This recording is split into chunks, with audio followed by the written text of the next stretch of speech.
IELTS 19, published by Cambridge University Press and Assessment 2024. This recording is copyright. Test 1. This is the IELTS listening test. You will hear a number of different recordings and you will have to answer questions on what you hear. There will be time for you to read the instructions and questions and you will have a chance to check your work. All the recordings will be played once only.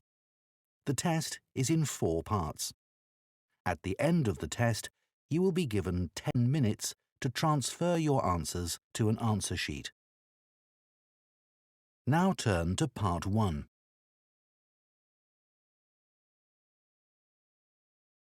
Part 1. You will hear a teaching assistant calling a country park about a school visit. First, you have some time to look at questions 1 to 6.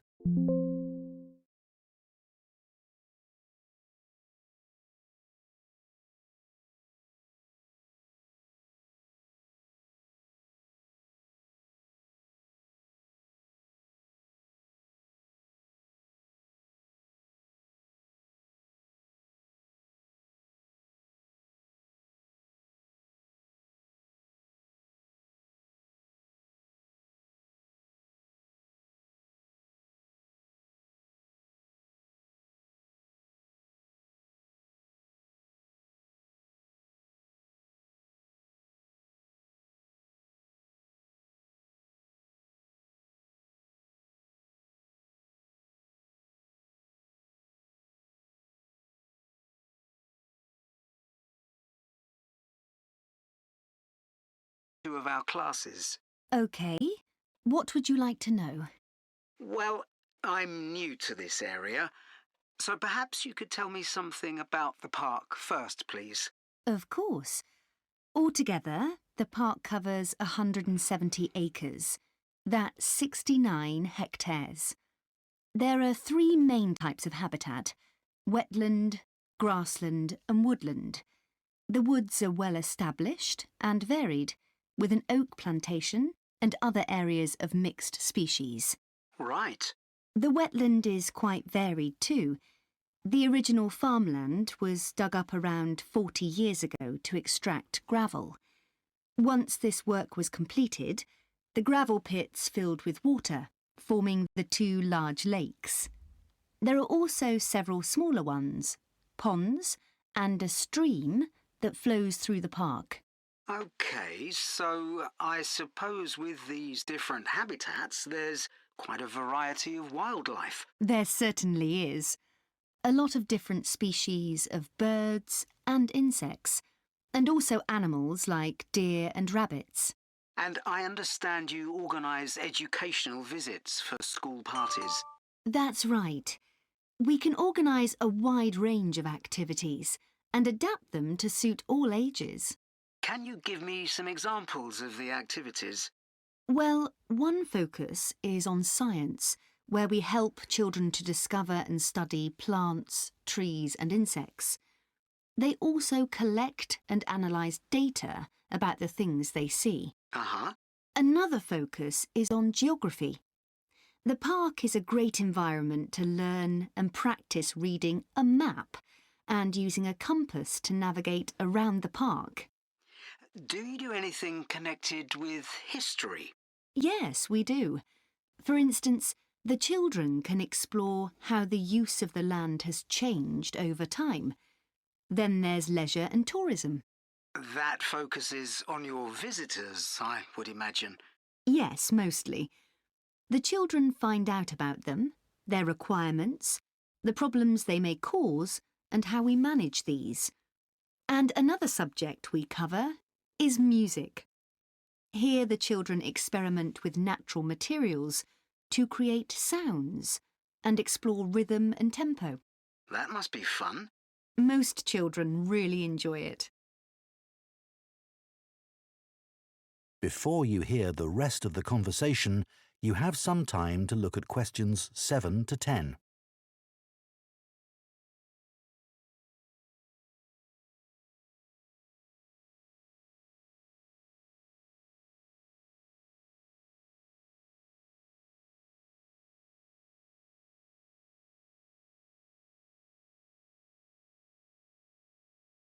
Now listen and answer questions 7 to 10. And of course, all the activities are educational too. Learning outside the classroom encourages children to be creative and to explore and discover for themselves. I would imagine they get a sense of freedom that might not be a normal part of their lives. That's right. And very often, the children discover that they can do things they didn't know they could do, and they develop new skills. This gives them greater self-confidence. It sounds great. So, what about the practical side of it? How much does it cost for a full-day visit? We would expect to bring between 30 and 40 children. If there are over 30, it costs £4.95 for each child who attends on the day. We invoice you afterwards, so you don't pay for children who can't come because of sickness, for example. There's no charge for leaders and other adults, as many as you want to bring.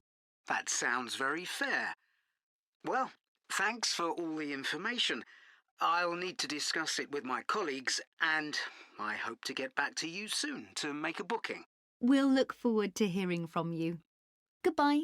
Goodbye, and thank you.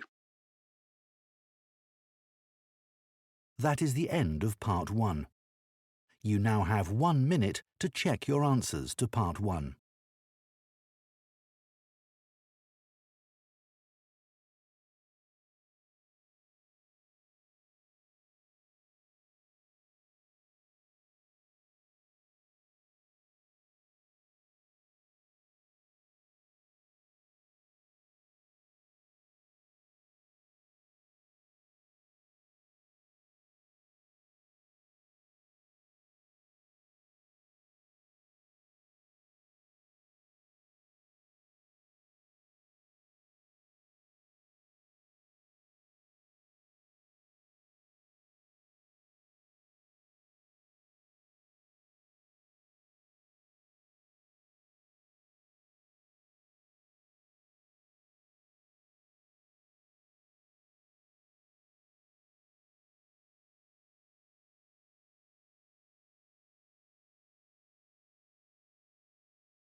Part 2.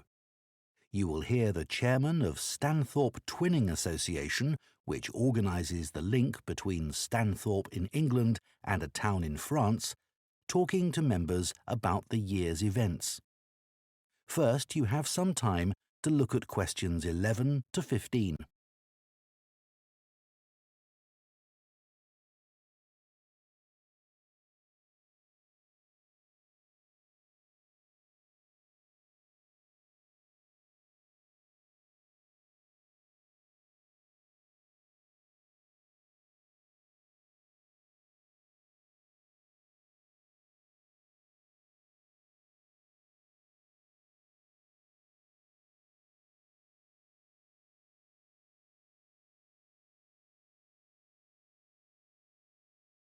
Now listen carefully and answer questions 11 to 15. It's great to see so many members of the Twinning Association here tonight. Since the twinning link between our two towns, Stanthorpe here in England and Malat in France, was established, the relationship between the towns has gone from strength to strength. Last month, 25 members of the association from Stanthorpe spent a weekend in Malat. Our hosts had arranged a great programme. We learned how cheese is produced in the region and had the chance to taste the products. The theme park trip had to be cancelled, but we all had a great time on the final boat trip down the river. That was the real highlight. This is a special year for the association because it's 25 years since we were founded. In Malat, they're planning to mark this by building a footbridge in the municipal park. We've been discussing what to do here, and we've decided to plant a poplar tree in the museum gardens. We considered buying a garden seat to put there, but the authorities weren't happy with that idea. In terms of fundraising to support our activities, we've done very well. Our pancake evening was well attended and made record profits. And everyone enjoyed the demonstration of French cookery, which was nearly as successful. Numbers for our film show were limited because of the venue, so we're looking for somewhere bigger next year. We're looking forward to welcoming our French visitors here next week, and I know that many of you here will be hosting individuals or families. The coach from France will arrive at 5 p.m. on Friday. Don't try to do too much that first evening, as they'll be tired, so have dinner in the house or garden rather than eating out. The weather looks as if it'll be okay, so you might like to plan a barbecue. Then the next morning's market day in town, and that's always a good place to stroll round. On Saturday evening, we'll all meet up at the football club, where once again we'll have Toby Sharp and his band performing English and Scottish country songs. Toby will already be well known to many of you, as last year he organised our special quiz night and presented the prizes. Before you hear the rest of the talk, you have some time to look at questions 16 to 20.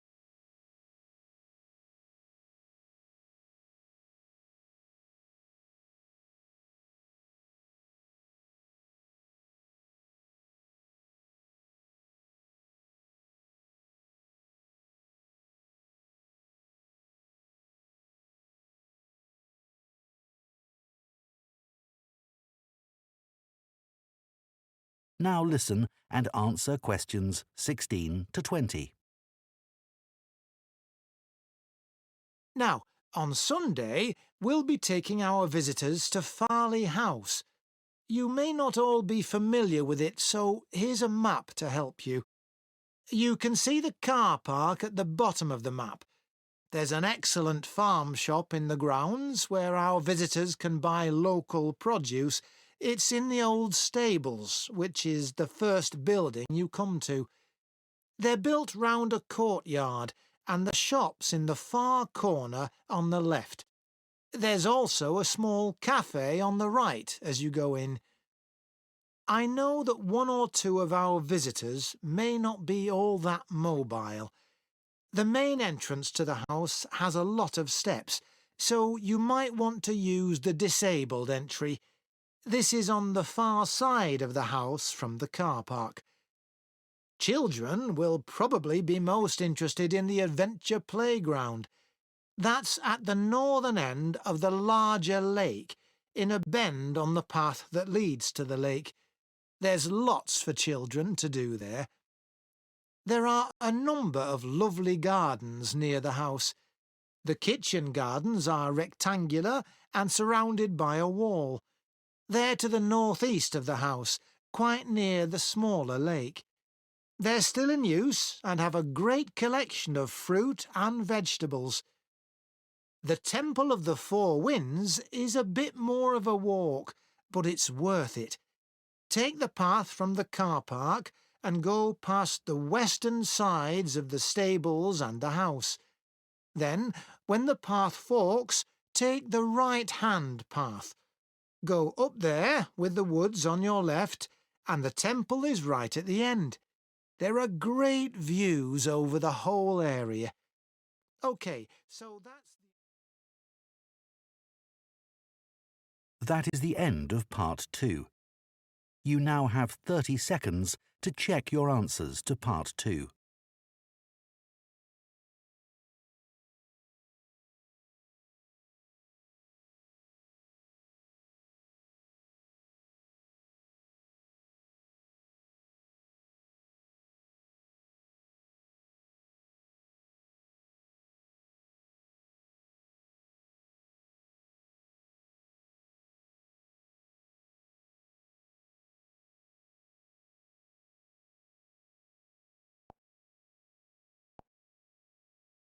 Part 3.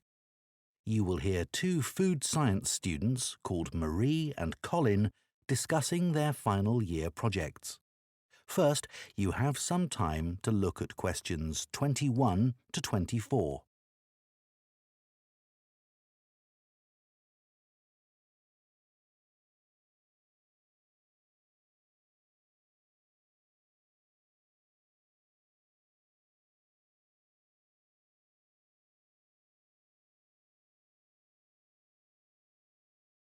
Now listen carefully and answer questions 21 to 24.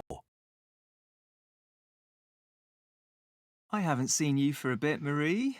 No, I've been busy with my project. You're making a vegan alternative to eggs, aren't you? Something that doesn't use animal products. Yes, I'm using chickpeas.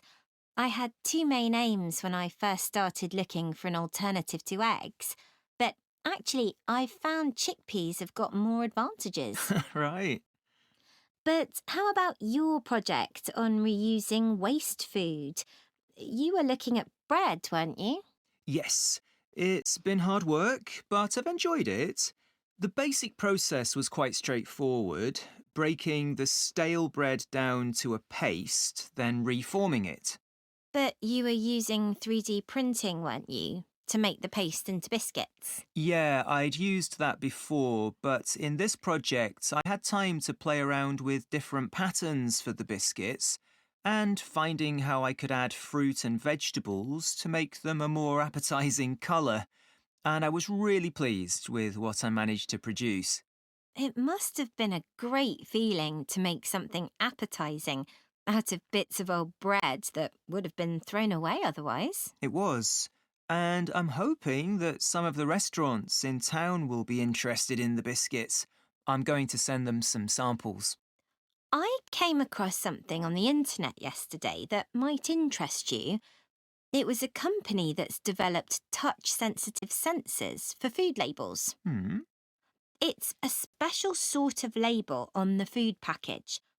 When the label's smooth, the food is fresh. And then when you can feel bumps on the label, that means the food's gone bad. It started off as a project to help visually impaired people know whether food was fit to eat or not. Interesting. So, just solid food? No, things like milk and juice as well. But actually, I thought it might be really good for drug storage in hospitals and pharmacies. Right.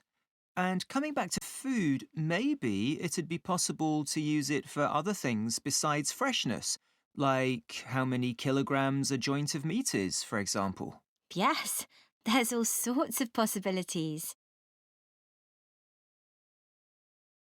Before you hear the rest of the discussion, you have some time to look at questions 25 to 30.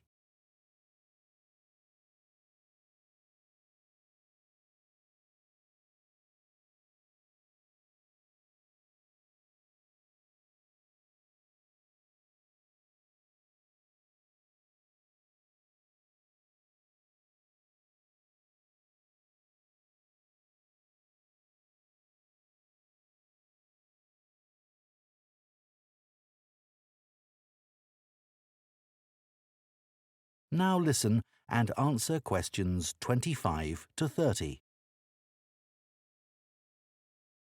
I was reading an article about food trends predicting how eating habits might change in the next few years.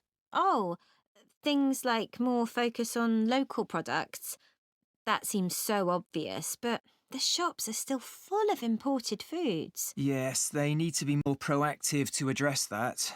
And somehow motivate consumers to change, yes. One thing everyone's aware of is the need for a reduction in unnecessary packaging. But just about everything you buy in supermarkets is still covered in plastic. The government needs to do something about it. Absolutely. It's got to change.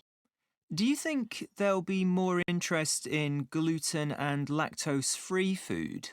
For people with allergies or food intolerances. I don't know. Lots of people I know have been buying that type of food for years now. Yes, even if they haven't been diagnosed with an allergy. That's right. One thing I've noticed is the number of branded products related to celebrity chefs.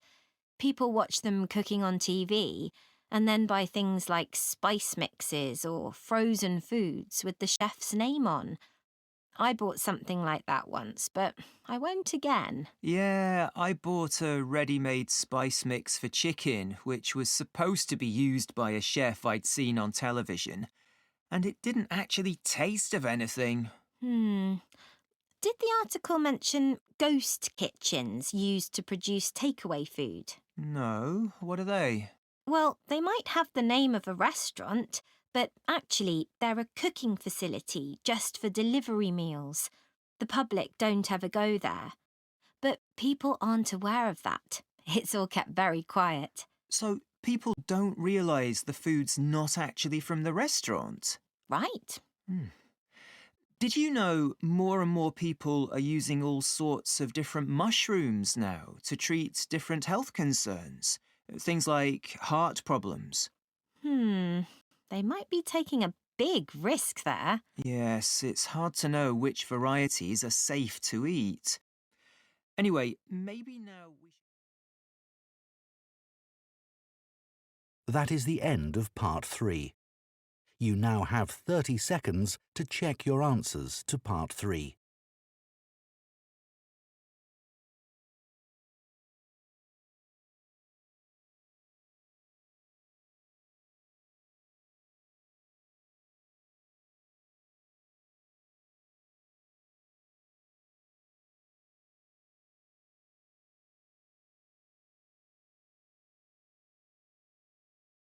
Part 4. You will hear an archaeology student giving a presentation on an important site in Ireland called the Cagey Fields.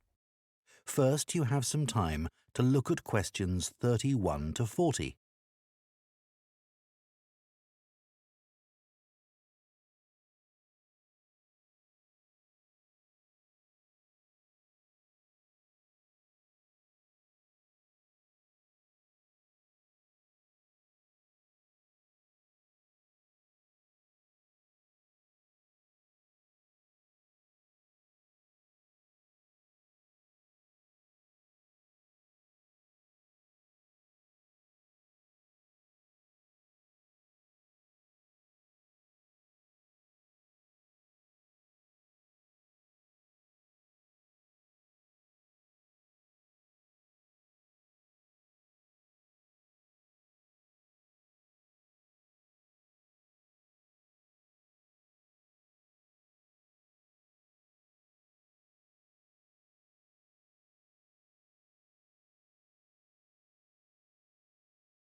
Now listen carefully and answer questions 31 to 40.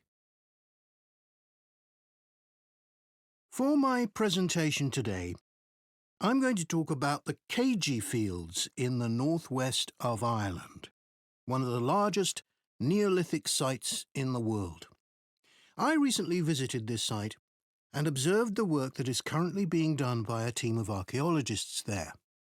The site was first discovered in the 1930s by a local teacher, Patrick Caulfield. He noticed that when local people were digging in the bog, they were constantly hitting against what seemed to be rows of stones. He realised that these must be walls, and that they must be thousands of years old for them to predate the bog which subsequently grew over them. He wrote to the National Museum in Dublin to ask them to investigate, but no one took him seriously. It wasn't until 40 years later, when Patrick Caulfield's son, Seamus, who had become an archaeologist by then, began to explore further. He inserted iron probes into the bog to map the formation of the stones, a traditional method which local people had always used for finding fuel buried in the bog for thousands of years. Carbon dating later proved that the site was over 5,000 years old and was the largest Neolithic site in Ireland. Thanks to the bog which covers the area, the remains of the settlement at KG Fields, which is over 5,000 years old, are extremely well preserved. A bog is 90% water, its soil so saturated that when the grasses and heathers that grow on its surface die, they don't fully decay but accumulate in layers. Objects remain so well preserved in these conditions because of the acidity of the peat and the deficiency of oxygen. At least 175 days of rain a year are required for this to happen. This part of Ireland gets an average of 225 days.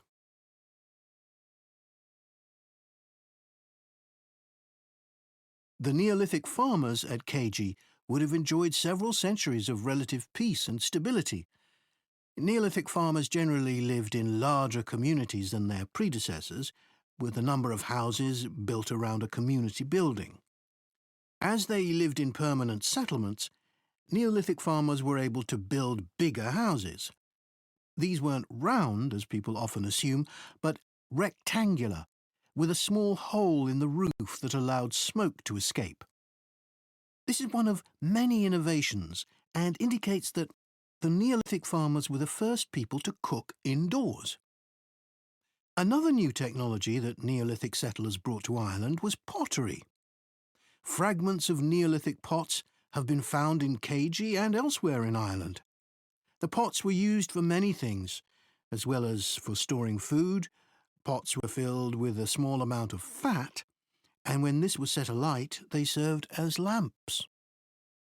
It's thought that the KG fields were mainly used as paddocks for animals to graze in. Evidence from the KG fields suggests that each plot of land was of a suitable size to sustain an extended family. They may have used a system of rotational grazing in order to prevent overgrazing and to allow for plant recovery and regrowth. This must have been a year-round activity, as no structures have been found which would have been used to shelter animals in the winter. However, archaeologists believe that this way of life at KG ceased abruptly. Why was this? Well, several factors may have contributed to the changing circumstances. The soil would have become less productive and led to the abandonment of farming. The crop rotation system was partly responsible for this, as it would have been very intensive and was not sustainable. But there were also climatic pressures too. The farmers at KG would have enjoyed a relatively dry period, but this began to change, and the conditions became wetter as there was a lot more rain. It was these conditions that encouraged the bog to form over the area, which survives today. So now I'd like to show you some... That is the end of Part 4. You now have 1 minute to check your answers to Part 4.